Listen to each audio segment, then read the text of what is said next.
and I've said this before, but better creates bigger. Bigger creates bloat. And so if the goal is to get bigger, you want to focus not on getting bigger, but on getting better. And then getting bigger occurs. Growth occurs as a result. Growth is not a goal. Growth is an outcome of inputs. And so I'm telling you, like, it took me a very long time to understand this. So I'm trying to get, like, every entrepreneur has this ego goal of like, I want to hit this a month, and then I'll hit that a month, and I'll hit that a month. But the thing is just like, you don't want to make the income the goal. If you do, it gets really hard to get out of that game because sometimes you take the wrong steps, you artificially inflate revenue, and then you increase costs to sustain that revenue, but it was the wrong strategic move. But then you can't go backwards, you stay in the cycle forever. You don't want to do that. You have to think, okay, how do I make the core thing that I do better? Because fundamentally, if this were twice as good as it is now, would I be bigger? Yes, because your customers would demand it.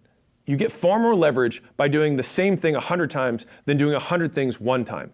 And so the vast majority of businesses, especially when they're starting out, are doing 100 things one time rather than the same thing 100 times. And you get a hell of a lot better when you do something on the 100th time. And so that means that you drive up your operational efficiency, you drive up your gross profit, you get better at your acquisition because your marketing messaging, your sales scripting, the results that you can promise, all those things get better. And now you're competing in a smaller pond so you can dominate everyone. But when people think small pond, they think that somehow that means that they're not going to make a lot of money. Like I said, Gym Lunch makes a lot of money, and it's in a very, very, very, very, very narrow niche. And so you just got to be more specific most times and break the limiting beliefs you have around the idea that like, okay, well, I just need to go from, I've saturated chiropractors, right? I've saturated this with $2 million a year in revenue. Of course not, right? Every single other business that exists that serves your customer, the fact that they're allowed to be alive and breathe shows you how much opportunity you have if you were better than them.